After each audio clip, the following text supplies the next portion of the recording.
হচ্ছে limitation of traditional one এর দিকে যাব, রাইট? তাহলে লিমিটেশন অফ ট্রেডিশনাল ওয়ান আমরা যারা এখনো ইউজ করছি এটা, রাইট, এবং এটা তো অবশ্যই এটা শেষ হয়ে যাবে না, রাইট? এটা আস্তে আস্তে আস্তে আস্তে আস্তে আস্তে, কারণ ওইএম রাই এখন যে রাউটার বানাচ্ছে, রাইট? এই রাউটার আপনি যখনই রাউটার ওইএম এর কাছ থেকে আপনি রাউটার একটা কিনছেন, তখন ওখানে রাউটার কেনেন বা সুইচ কেনেন, এখানে তারা যে সাবস্ক্রিপশনটা দিচ্ছে, যে রাউটার বিক্রি করছে, এই রাউটারটাই হচ্ছে এসডিএন ক্যাপেবল রাউটার। এটা অন্য যে কোনো ভেন্ডর, শুধুমাত্র সিসকোর কথা বলছি না, প্রত্যেকটা ভেন্ডর এখন যে রাউটার বানাচ্ছে ওই রাউটারের যে অপারেটিং সিস্টেম, এই অপারেটিং সিস্টেমটাই হচ্ছে এসডিএন ক্যাপেবল। অর্থাৎ আপনি যে রাউটার যে সুইচ কিনছেন ওইটাতে আপনাকে ম্যান্ডেটরি এই এসডিএন এর সাবস্ক্রিপশন আপনাকে কিনতেই হবে, আদারওয়াইজ আপনি ছোট এসএমবি সুইচের কথা বা রাউটারের কথা আমি বলছি না, আমি ইন্ডাস্ট্রি লেভেলের কথা বলছি, এন্টারপ্রাইজ লেভেলের কথা বলছি, রাইট? এই রাউটার গুলোতে বা এই সুইচ গুলোতে আপনাকে এই এসডিএন এর সলিউশন নিতেই হচ্ছে। আর যখনই আপনি এসডিএন এর সলিউশন নিচ্ছেন এবং আগের যে রাউটার আছে আপনার, এই রাউটার এই ফায়ারওয়াল যেগুলো এসডিএন সাপোর্টেড না, তারা কি হয়ে যাচ্ছে? ইওএল হয়ে যাচ্ছে, রাইট? এন্ড অফ লাইফ হয়ে যাচ্ছে বা এন্ড অফ সেল হয়ে যাচ্ছে, right? End of sale or end of life হয়ে যাচ্ছে। তাহলে এন্ড অফ লাইফ বা এন্ড অফ সেল হয়ে গেলে আপনাকে আলটিমেটলি এই এসডিএন রাউটার কিনতেই হবে, এবং আপনি না চাইলেও আপনার traditional network within 2 or 3 or 5 years you will get migrated from traditional network to SDN network, right? তো এটা বাই হোক বাই কুক এটা হবেই, আপনি যে ভেন্ডরই থাকেন না কেন, বা কারণ এখন টাইমটাই চলে আসছে এসডিএন এর। ওকে, তো এখন আমরা লিমিটেশন দেখবো যে এসডিএন এর লিমিটেশন গুলো কি। একটু আমাকে হেল্প করবেন, আসলে আপনারা ইনপুট না দিলে আমার জিনিসটা বুঝতে পারবো না যে আসলে আমি কি বোর করছি কিনা আপনাদেরকে। আহ, এটা একটু আমাকে গাইড করবেন, যদি মনে হয় যে না এরকম হচ্ছে না, তাহলে আমাকে একটু গাইড করবেন যে ভাই এভাবে না করে অন্যভাবে করলে ভালো হয় আর কি। তাহলে আমি চেষ্টা করবো আর কি আমার বেস্ট এফোর্ট দেওয়ার জন্য। ভাই একটা কোশ্চেন করি। Please please. এই যে ট্র্যাডিশনাল নেটওয়ার্কিং এ জি আপনার হচ্ছে রাউটিং এর ক্ষেত্রে রাউটিং টেবিল অনুযায়ী হচ্ছে প্যাকেটটা ফ্লো জি হচ্ছে, তাই না? জি তো সেটা একটা IPv4 প্যাকেটের কথা যদি বলি অন্যান্য প্যারামিটারের সাথে, সেখানে সোর্স অ্যাড্রেস, ডেস্টিনেশন অ্যাড্রেস গুলা থাকছে একটা জি প্যাকেটে। জি জি তো একটা MPLS যখন কনসেপ্ট আসছে, তখন জি ওই 20 বিটের যে একটা প্যাকেট জি প্যাকেট লেন্থ যেটার কথা বললেন, জি জি তো সে আর হচ্ছে 32 বিট কে প্রসেস করছে না, 20 বিট কে প্রসেস করছে, সে তাই না? 20 বিট। জি হ্যাঁ। জি। তো এই MPLS প্যাকেটের ভিতরেই কি IPv4 প্যাকেটটা থাকছে নাকি কি হচ্ছে? হ্যাঁ, মানে এটা একটা তো লেভেল আপনার। লেভেল যেটা হচ্ছে। জি, ও লেভেলের জন্য সে কি করবে? এমপিএলএস এ আমি যদি বলি, তাহলে এমপিএলএস এ ও আলটিমেটলি করবেটা কি? আলটিমেটলি আপনি যখন আপনার নর্মাল একটা রাউটার, যেটা রাউটার আপনার রান করছে, রাইট? আপনার রাউটার ওখানে কি করছে ও? আপনি ধরেন কোনো এমপিএলএস রান করেন নাই, রাইট? তারপরে তো আপনার ট্রাফিক যাচ্ছে, ফিফ টেবিল ও চেক জি করছে, রাইট? যখনই আপনার ও জি ফিফ টেবিল চেক করছে, তখন কিন্তু ফিফ টেবিলে আমার কি থাকছে? ডেস্টিনেশন আইপি থাকছে, রাইট? অর্থাৎ আমার রাউট গুলো থাকছে, ঠিক আছে না? জি কিন্তু আপনি যখন এমপিএলএস এনেবল করে দিচ্ছেন, তখন ও কিন্তু আর রাউটিং টেবিল চেক করে না, এখন ও চেক করে কি? ও এলফিপ চেক করে, বুঝছেন? অর্থাৎ ও ফিফ টেবিল চেক করে, এমপিএলএস এর যেটা ফিফ টেবিল, ওই ফিফ টেবিলটা চেক করে, এবং ওই এলফিবে যেটা হুম লেভেল ফরওয়ার্ডিং ইনফরমেশন বেস আমি যেটাকে বলছি, আমি এখন যেটা ধরেন আমার এখানে একটা রাউটার আছে, রাইট? আমি যদি এটাকে আরো একটু এক্সপ্লেইন করার চেষ্টা করি, তাহলে এটা আপনার রাউটার, রাইট?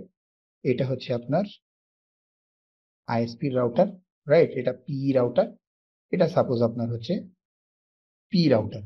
এখানে এরকম ভাবে আপনার অন্য আরেকটা ব্রাঞ্চ আছে, এখানে তার আইএসপির এটা বা প্রোভাইডার রাউটার, এটা প্রোভাইডার এজ রাউটার, এবং এটা সিই রাউটার বা কাস্টমার এজ রাউটার, আপনার রাউটার, রাইট? এটা ব্রাঞ্চ 1, এটা ব্রাঞ্চ 2।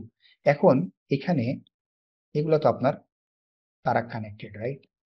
তারা কানেক্টেড, এরাও কানেক্টেড, এখানে কানেক্টেড, এটাও কানেক্টেড, রাইট? আপনি আলটিমেটলি আপনি এখানে আছেন, তাই না? তাহলে এটা আমার হচ্ছে পি রাউটার অর্থাৎ প্রোভাইডার রাউটার, এটা হচ্ছে আমার পি রাউটার প্রোভাইডার রাউটার, এটা P router provider edge router, এটার সাথে আমার সিই কানেক্ট থাকে অর্থাৎ কাস্টমার এজ কানেক্ট থাকে, রাইট? তাহলে কাস্টমার এজে কিন্তু আমার এমপিএলএস এর কোনো কিছুই থাকে না, থাকে কি? যারা এখানে আছেন একটু ইনপুট দেবেন যদি না আমি ভাই, ভুল থাকে বলি। না ভাই, না থাকে ভাই, কাস্টমাইজে তাহলে থাকে না। আপনি এমপিএলএস রান করছেন এখানে, এমপিএলএস রান করছেন আপনি এখানে, রাইট? হ্যাঁ, এখন আপনার কি করছেন এখানে, আপনার এটা পুরাটা এমপিএলএস সার্কিট, রাইট? এটা পুরো এমপিএলএস সার্কিট। এখন আপনার এই ট্রাফিকটা এখানে আসবে, এখান থেকে সে কি করবে, এখানে কোনো এমপিএলএস এর কোনো কিছু নেই, এই নর্মালি আপনার এই ট্রাফিকটা রাউট হয়ে যাবে এই প্রোভাইডার এজ রাউটারে। এই প্রোভাইডার এজ রাউটার ও কি করবে, এখন এখানে একটা ট্যাগ লাগাই দিল বা লেভেল দিয়ে দেবে, ধরেন এমপিএলএস এর একটা লেভেল 10 দিয়ে দিল, রাইট? এখন কি হবে, এই রাউটিং টেবিলটা চেক হবে, রাউটিং এর পরিবর্তে সে কি করবে, লেভেল চেক করবে। তাহলে আমার যখনই এমপিএলএস আমি এনেবল করে দেবো, তাহলে আমার নর্মাল রাউটিং টেবিলে কি আছে, এই যে রিব এবং ফিব আছে, রাইট? যখনই আমি এমপিএলএস এনেবল করে দেবো, এমপিএলএস এনেবল করে দিলে এখানে কি হয়ে যাবে, এল রিব অ্যান্ড এল ফিব, এক্সট্রা দুইটা টেবিল হবে, right? Label routing information base, label forwarding information base. এখন ও রাউটিং লুকআপ চেক না করে সে করবে কি, লেবেল লুকআপ করবে। আর লেবেল যখন আপনার লুকআপ করছে তখন লেবেলের এমপিএলএস এর যে লেবেল, অর্থাৎ এই যে এই লেবেল যেটা আমি বলছি লেবেল 10, রাইট? এখানে যেটা 10, 20, 30 যাই থাকুক না কেন, এই লেভেলের যে ভ্যালু, এই লেভেলের ভ্যালু হচ্ছে 20 বিট, ঠিক আছে? এমপিএলএস এর লেবেল যেটা, এই লেবেলের ভ্যালু হচ্ছে 20 বিট, বাট এমপিএলএস ইটসেলফ, আমি যদি এমপিএলএস এর কথা বলি তাহলে এই ইটসেলফ হচ্ছে 32 বিট, ঠিক আছে? এমপিএলএস ইটসেলফ 32 বিট, বাট লেভেল এটা হচ্ছে 20 বিটস, যেটা ও ফরওয়ার্ডিং চেক করে। এরপরে আপনার এক্সপেরিমেন্টাল বিট থাকে আর কি, এটা হচ্ছে 3 বিটস, এক্সপেরিমেন্টাল বিট হচ্ছে 3 বিটস, যেটা আপনার আমরা কিউ করি, রাইট? মানে কিউএস করার জন্য কাজে লাগে, কোয়ালিটি অফ কি সার্ভিস, রাইট? অর্থাৎ আপনি কোনো একটাকে প্রায়োরিটি দেবেন, আপনার ট্রাফিককে কি করবেন, আপনি প্রায়োরিটি দিচ্ছেন, ওই প্রায়োরিটির জন্য আপনার কি থাকে, এই বিটটা থাকে, যেটা হচ্ছে এক্সপেরিমেন্টাল বিট, এবং 8 বিট, আর এক্সট্রা 8 বিট থাকে ওইটা টিটিএল এর জন্য আপনার থাকে, হ্যাঁ, 8 বিটটা। তো এই হচ্ছে আপনার 32 বিট। তো রাউটিং যেটা এমপিএলএস রাউটার যেটা চেক করে, এটা 20 বিটের লেভেল চেক করে। কোনো কোয়েরি আছে মুসা ভাই? এটা বুঝেছি ভাইয়া, থ্যাংক ইউ। আচ্ছা ওকে। ভাইয়া, একটা কোশ্চেন হচ্ছে যে এই এমপিএলএস এই সুইচিং টেকনিকটাকে জি, এক্সপেন্সিভ কেন বলা হচ্ছে? এক্সপেন্সিভ কেন বলা হচ্ছে, আলটিমেটলি এটা কিন্তু প্রাইভেট লিজ, প্রাইভেট লাইন।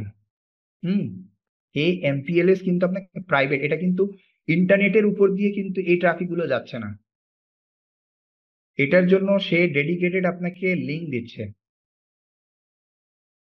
এবং ওই লিঙ্ক গুলোকে সেই ম্যানেজ করছে, রাইট? ওই রাউটারটাকেও সে ম্যানেজ করছে।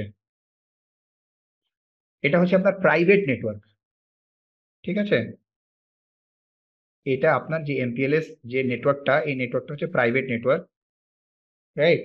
যার কারণে সে এটার চার্জ নিচ্ছে বেশি, অর্থাৎ আপনাকে পয়েন্ট টু পয়েন্ট কানেকশন সে দিয়ে দিচ্ছে।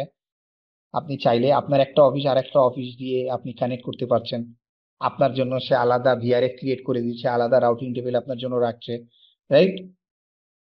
আর আপনি যদি সেটা না করতে চান সেক্ষেত্রে আপনি কি করবেন, আপনি ইন্টারনেটের কানেকশন নেবেন, ইন্টারনেট কানেকশন নিয়ে এইখান থেকে আপনার একটা এই ইন্টারফেস, আর এই ইন্টারফেস, রাইট? এখানে রিয়েল আইপি থাকবে, এখান থেকে আপনি কি করবেন, আইপি সেক রান করে দিবেন, রান করে দিলে আপনার সেম জিনিসটাই আপনি পাবেন, ওকে? যে জিনিসটা এখন ইমপ্লিমেন্ট করবে SD-WAN এ। ঠিক আছে, এখন আমরা যেটা করব, আমরা কি করব, আপনি যদি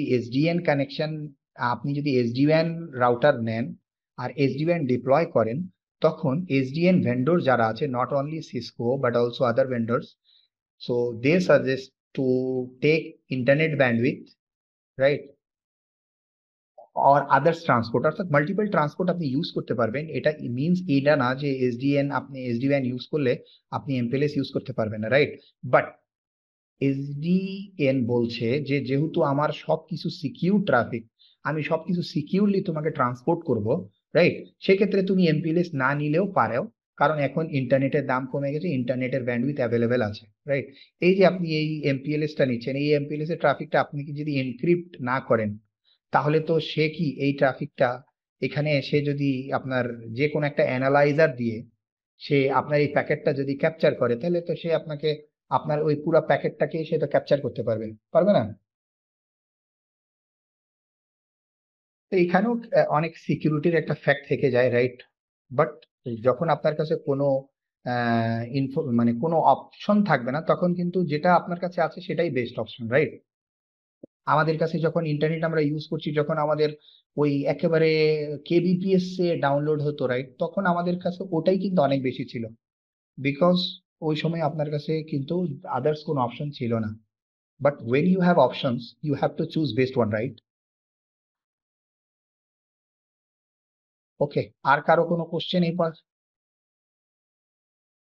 আচ্ছা, আমরা তাহলে এটাতেই আলোচনা যাব, যে দেখেন এখানেই আমরা চ্যালেঞ্জ গুলো নিয়ে কথা বলবো, রাইট, যে ওয়ান নেটওয়ার্কে কি ধরনের চ্যালেঞ্জ আসছে, রাইট।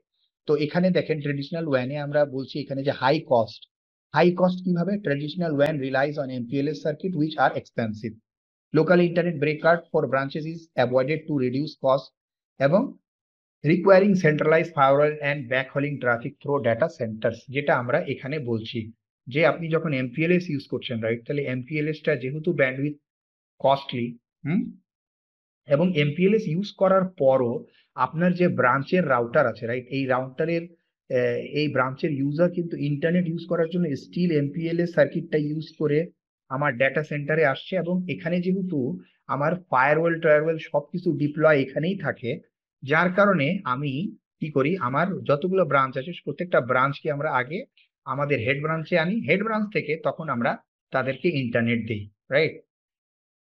এটা কি আমার প্রবলেম, রাইট। আর যেহেতু আমি বললাম যে এটা এখন ক্লাউড অ্যাপ্লিকেশন গুলো চলে আসছে, যার কারণে এখানে আমার যে MPLS এর 2 MB 1 MB দিয়ে আমাদের ইউজাররা আলটিমেটলি এরা কিন্তু ওই যে অফিস 365 বা ড্রপ বক্স, রাইট, বা ক্লাউড অ্যাপ্লিকেশন বা সেলস ফোর্স বা স্যাপ, রাইট, বা ক্লাউড ERP, এটা কিন্তু ইউজ করতে পারবে না, অনেক স্লো হবে, রাইট। তো এখানে আপনার তাদেরকে কি করতে হচ্ছে, ব্যান্ডউইথ ইনক্রিজ করতে হচ্ছে এখানে। MPLS ব্যান্ডউইথ যেহেতু কস্টলি, সেক্ষেত্রে এটার দাম বাড়ছে। তারপরে হচ্ছে আমার কি, পোর লিঙ্ক ইউটিলাইজেশন। ঠিক আছে, আলটিমেটলি আপনি কি করছেন, আপনার 2টা লিঙ্ক আছে বা 4টা লিঙ্ক আছে আপনার এনভায়রনমেন্টে, রাইট, আপনার অর্গানাইজেশনে। সাপোজ আমি এখানে কি আপনার 2টা লিঙ্ক দেখিয়েছি, এটা একটা লিঙ্ক, এখানে আরেকটা লিঙ্ক।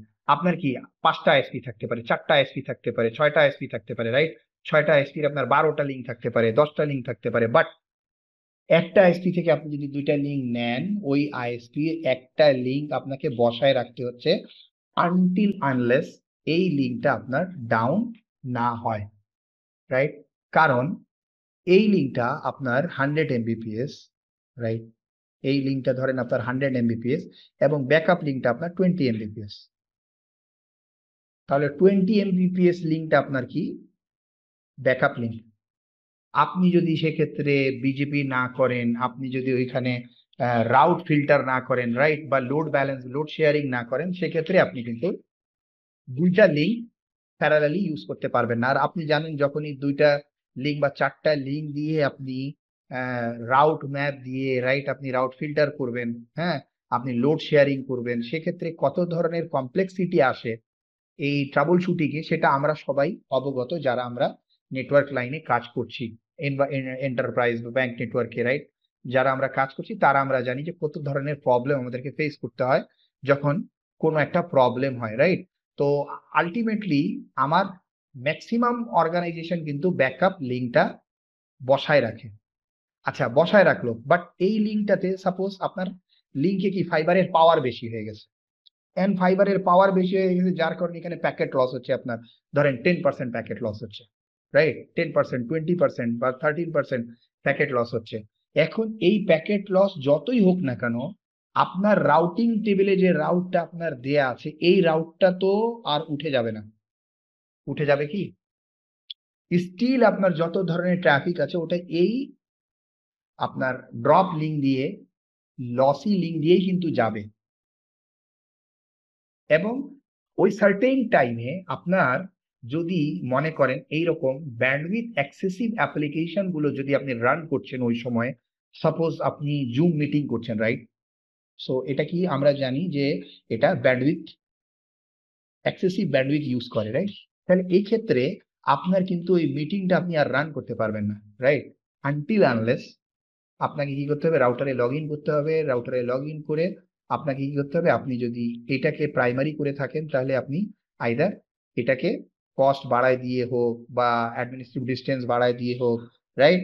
বা এস পাথ বাড়ায় দিয়ে হোক, আপনি এটাকে কি করবেন, প্রাইমারি করবেন, যাতে করে আপনার এই ট্রাফিক গুলো এদিক দিয়ে যায়। বাট আপনার 100 Mbps এর লিঙ্ক 20 Mbps দিয়ে তো কাজ হবে না, রাইট?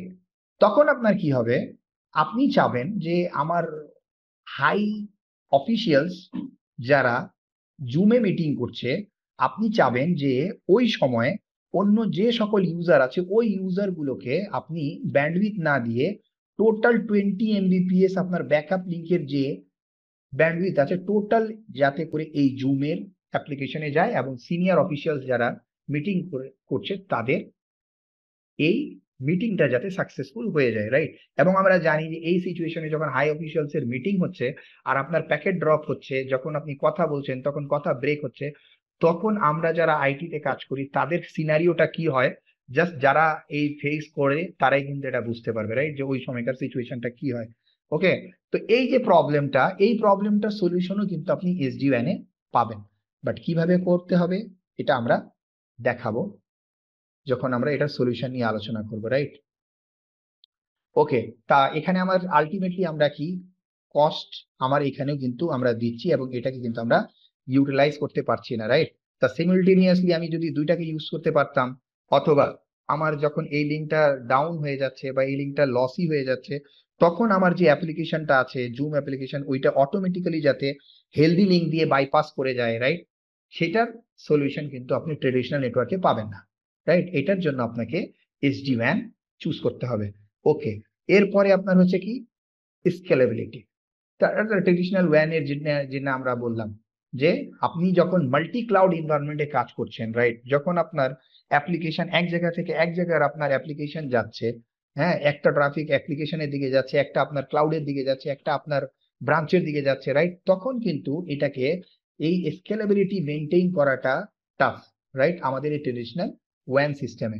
এরপরে হচ্ছে কি আমার বক্স টু বক্স কনফিগারেশন, অর্থাৎ আপনার যদি 100 ব্রাঞ্চ থেকে থাকে তাহলে 100 ব্রাঞ্চে আপনি যদি চিন্তা করেন যে 100 রাউটার্সও যদি আপনি মিনিমাম চিন্তা করেন, রাইট? তাহলে 100 রাউটার্সকে মেনটেইন করা, রাইট? তারপরে ওখানে কনফিগারেশন করা। আপনি যদি চিন্তা করেন যে যে কোনো রাউটারে সুইচে আপনি কনফিগার করছেন, রাইট? ওখানে কি প্রত্যেকটাতে আপনাকে 1 to 1, আপনার যদি 100 রাউটার থাকে তাহলে 100 রাউটারে আপনার যদি একটা এসিএল রান করতে হয়, তারপরও কিন্তু 10টা এসিএল রান করতে গেলে 1000 এসিএল আপনাকে 100টা রাউটারে রান করতে হবে, রাইট? তো এই 1000 এসিএল রান করার জন্য ডেডিকেটেড আপনাকে একটা আইটি রিসোর্স আপনাকে দিয়ে দিতে হবে যে তুমি এটা রাউটারে লগ ইন করো এবং কমান্ড চালাতে থাকো, রাইট? অনেক সময় আমার হয় যে স্ক্রিপ্ট করতে যায়, যেহেতু আমরা হাতে করছি, রাইট? তাহলে সেক্ষেত্রে আমার অনেক সময় দেখা যায় যে প্রবলেমও হতে পারে, রাইট? এররও আসতে পারে, তাহলে আবার ওইটাকে আবার ট্রাবল শুট করা আর একটা ইস্যু, রাইট? এই ক্ষেত্রে এই প্রবলেম গুলো কিন্তু আর বক্স টু বক্স আপনাকে কনফিগার করা লাগবে না। এক জায়গাতে বসে আপনি 100টা রাউটার, 1000 রাউটার, 2000 রাউটার, 5000 রাউটার এক জায়গাতে আপনি কনফিগার করবেন, ওখান থেকে আপনি সবগুলো কনফিগারেশন আপনি পুশ করে দেবেন। এবং আপনি চলে আসেন এখন কি আমার আইপিসেক কনফিগারেশন, রাইট? এই আইপিসেক কনফিগারেশন কিন্তু খুবই চ্যালেঞ্জিং এবং খুবই হ্যাসেলফুল একটা কাজ, রাইট? তাহলে এই অ্যাপ আইপিসেক কনফিগারেশন আমার মনে হয় যে কোন এন্টারপ্রাইজ আছে যার আইপিসেক কনফিগারেশন করা লাগে না, রাইট? কোন ব্যাংক আছে যাদের আইপিসেক টানেল নাই, আইপিসেক কনফিগার করা লাগে না? ইভেন দো একটা না, রিডান্ডেন্সিও টানেল থাকে, এবং একটা আইএসপির সাথে না, 7টা 8টা 5টা 6টা আইএসপির সাথেও কিন্তু আপনার আইপিসেক করা লাগে। তাহলে এই যে আপনার আইপিসেক এর কনফিগারেশন, এই আইপিসেক এর কনফিগারেশন আপনাকে ভুলে যেতে হবে, কারণ এখানে অটোমেটিক আইপিসেক কনফিগারেশন হয়ে যায়, আপনাকে কোনো কিছুই করা লাগে না। মানে অটো আইপিসেক কনফিগারেশন হবে আপনার যতগুলাই ব্রাঞ্চ থাকুক না কেন, নট এ সিঙ্গেল একটা টাচ করা লাগবে না, এটা অটো হবে। তাইলে আপনি চিন্তা করেন যে ট্রেডিশনাল নেটওয়ার্ক, এখানে আপনাকে আইপিসেক এর জন্যই কিন্তু একটা ডেডিকেটেড রিসোর্স, দুটা ডেডিকেটেড রিসোর্স আমাদের লাগাই রাখতে হয় ওটাকে ট্রাবল শুট করার জন্য, রাইট? তাহলে এখানে আপনি এই প্রবলেমটা বা এই ট্রেডিশনাল নেটওয়ার্কের যে চ্যালেঞ্জ, এই চ্যালেঞ্জটারও সমাধান আপনি এখানে পাচ্ছেন, রাইট? এরপরে হচ্ছে কি আপনার এই যে লোড ব্যালেন্সিং এর যে মেকানিজমটা, লোড ব্যালেন্সিং আমি ওইটাই বললাম যে আপনি যদি লোড ব্যালেন্সিং করতে যান, হ্যাঁ, ট্রেডিশনাল নেটওয়ার্কিং এ, সেক্ষেত্রে আপনি জানেন যে বিজেপিও যদি আপনি রান করেন, তারপরও আপনাকে কি করতে হবে, ওখানে রাউট ম্যাপ কনফিগার করতে হবে, রাইট? রাউট ম্যাপ কনফিগার করে আপনার ট্রাফিক গুলোকে ম্যানিপুলেট করতে হবে, তারপরে আপনার আইপি এসএলএ, রাইট, এসএলএ করতে হবে, ওখানে এইচএসআরপি কনফিগার করতে হবে, রাইট? হিউজ টাস্ক, ওকে? তারপরে আপনার ট্র্যাক করতে হবে, ওকে? তাহলে এই কাজগুলো কিন্তু এখন অটোমেটিক্যালি সেখানে এসডিওএন এ আপনি করতে পারবেন অনায়াসে, রাইট? এরপরে হচ্ছে কি আপনার সাব অপটিমাল ব্যাকআপ এবং মনিটরিং। ব্যাকআপ এবং মনিটরিং আপনি জানেন যে সব অর্গানাইজেশনে কিন্তু আমার ব্যাকআপ লাগে এবং মনিটরিং। সাপোজ আপনার হচ্ছে রাঙামাটিতে একটা রাউটার আছে, রাইট? এই রাউটারের এই পোর্টটা ডাউন, এখন এটার জন্য আপনাকে যে কোনো একটা ফিজিক্যাল একটা লোকের সহায়তায় কিন্তু এটা আইডেন্টিফাই করতে হবে যে এই রাউটটা, এই ইন্টারফেসটা এটা আপ হচ্ছে না কেন, দেখা গেল যে ওখানে ওই পোর্টটাই ডাউন হয়ে গেছে, right?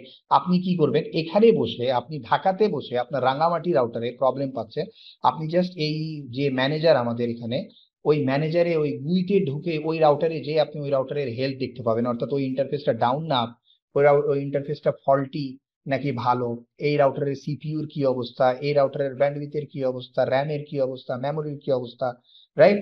Everything backup, right, everything আপনি এখান থেকে বসে করতে পারবেন। তারপরে আর একটা নাইট মেয়ার আমাদের ক্ষেত্রে, সেটা হচ্ছে আপনার আইএসও, অর্থাৎ ওএস আপডেট, রাইট? তাহলে অপারেটিং সিস্টেম আপনি জানেন, এই অপারেটিং সিস্টেম আপগ্রেড করতে যাওয়া আসলে এটা কি পরিমাণ হ্যাসেলের কাজ এবং কি পরিমাণ রিস্কি কাজ, রাইট?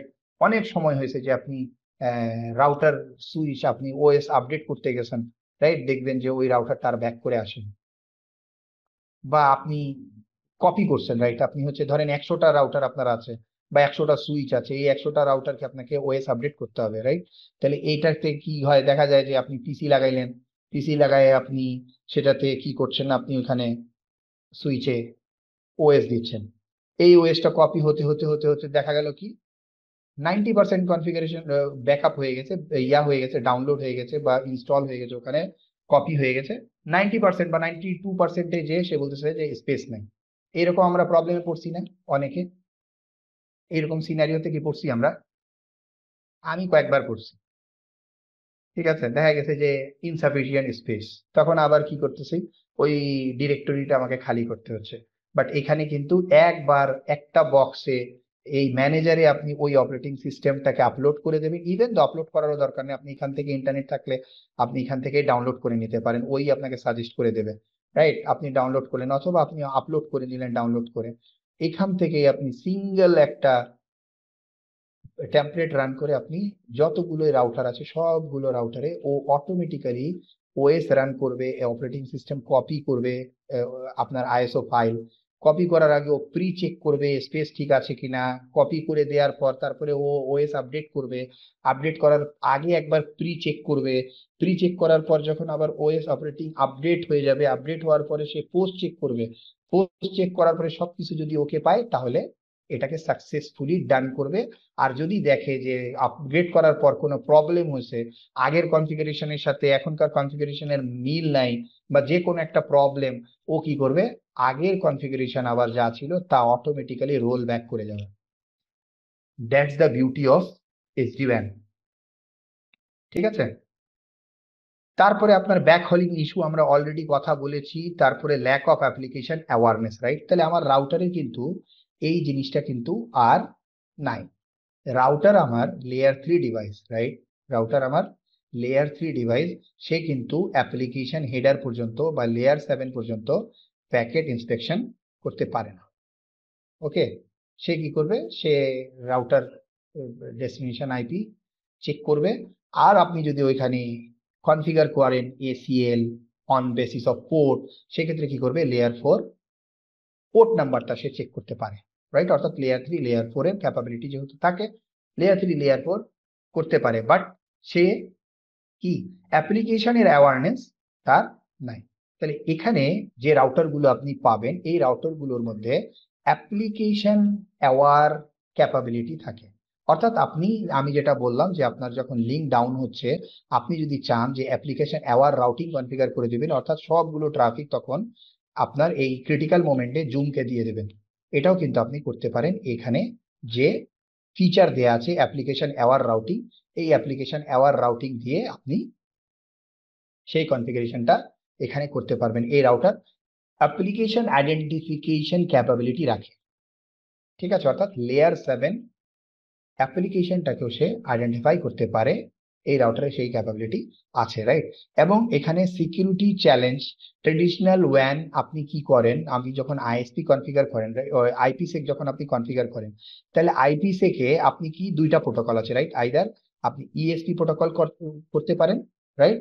অথবা এএইচ প্রোটোকল আপনি কনফিগার করতে পারেন, রাইট? অথেন্টিকেশন হেডার অথবা আপনার ইনক্যাপসুলেশন সিকিউরিটি পেলোড, রাইট? এটা আপনি ইউজ করতে পারেন, যেটা 50 এবং 51 পোর্ট।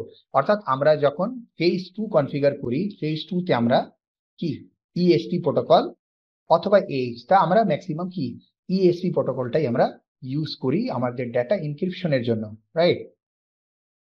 বাট এখানে আপনার ইয়া কি করে এরা, মানে অ্যাপ্লিকেশন, মানে ইএসপি এবং এইচটাকে তারা এখানে মিমিক করছে, এইচ এর মতো আরেকটা অ্যাপ্লিকেশন, হ্যাঁ, মানে ক্যাপাবিলিটি তারা বাড়ায় দিছে, যে দুইটা ইউজ করলে যে পরিমাণ, অর্থাৎ ইএসপিও ইউজ করলেন আপনি এবং এইচ ইউজ করলেন, দুই প্রোটোকলটা ইউজ করে যে সিকিউরিটি আসে, ওই সিকিউরিটি লেভেলের, ওই রকম লেভেলের সিকিউরিটি এখানকার আইপিসেকে আপনার এরা প্রোভাইড করেছে। অর্থাৎ ট্রেডিশনাল আইপিসেক এবং এখানকার আইপিসেক এর মধ্যে কিছুটা পার্থক্য আছে, ঠিক আছে? আমার ট্রেডিশনাল আইপিসেকে আমার ফেজ 1 হয়, রাইট? ফেজ 1 এ আমি কি করি? অথেন্টিকেট করি, রাইট? অথেন্টিকেট করি, আমার সাইফার সুইটস গুলোকে আমি শেয়ার করি, একে অপরের সাথে কমিউনিকেশন এস্টাবলিশ করি, রাইট? তারপরে আমার ডেটা গুলোকে আমি পাঠাই, যেটা ইনক্রিপ্টেড ডেটা হয়, ওটা ইউজ করি আমরা ইএসপি অর এএইচ। এবং ফেজ 1 এ আমরা কি ইউজ করি? আইজা ক্যাম্প, রাইট? আইজা ক্যাম্প প্রোটোকল,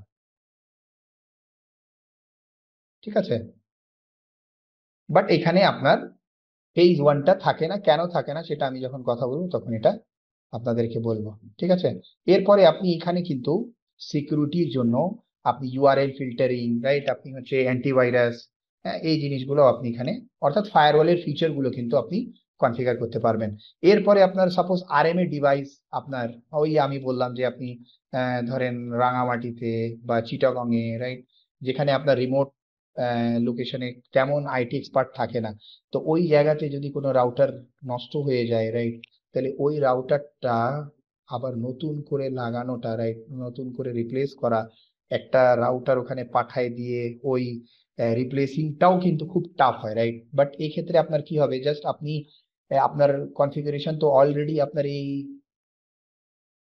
সার্ভারে বা আমার ম্যানেজারে আছেই, আপনি জাস্ট যে এই রাউটারটাকে পাঠায় দিলেন, পাঠায় দিয়ে ওকে বললেন যে তুমি এক কাজ করো, তোমার যে যে ইন্টারফেসে কেবল লাগানো আছে ওইটা খুলে সেম এই কেবলে তুমি কনফিগারেশন এই কেবলটা লাগাই দাও, অটোমেটিক্যালি ওই রাউটারটা আপ হবে। রাউটারটা আপ হয়ে আপনার যদি ইন্টারফেসে ডিএসসিপি আইপি থাকে, ডিএসসিপি সে পাবে, পাওয়ার সাথে সাথে এই কন্ট্রোলারের সাথে তার কমিউনিকেশন হবে এবং কন্ট্রোলার অটোমেটিক্যালি তাকে সব আগের কনফিগারেশন পুশ করে দেবে। মানে just a matter of minutes আপনি এই প্রবলেমটা, আপনার এই ইয়াটা আপ হয়ে যাবে। তাই এই যে যতগুলো আলোচনা আমরা করলাম এখানে, এটার মধ্যে কোনো ধরনের কোয়েরি আপনার থাকলে আপনারা বলতে পারেন।